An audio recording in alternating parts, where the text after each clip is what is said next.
এই দোয়াটা শিখে নেন, ইনশাআল্লাহ আপনার জীবনের সমস্ত সংকট কেটে যাবে।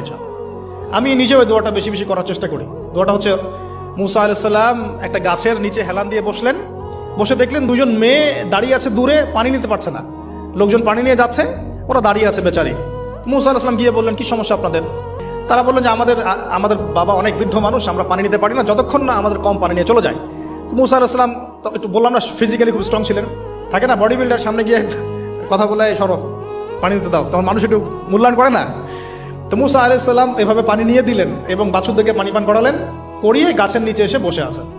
বসে বসে তিনি দোয়া করছেন, এই যে দোয়াটা তিনি দোয়া করছেন, রব্বি, একটা নেক কাজ করলেন, নেক কাজ করলেন না, মানুষের উপকার করলেন, নেক কাজ করে এসে গাছের নিচে বসে দোয়া করছেন, আল্লাহ এখানে তো আমার খাবার পানি বাসস্থান কিছুই নাই, আমি কি করব? রব্বি ইন্নি লিমা আনজালতা ইলাইয়া মিন খায়রিন ফাকির, রব্বি ইন্নি লিমা আনজালতা ইলাইয়া মিন খায়রিন ফাকির।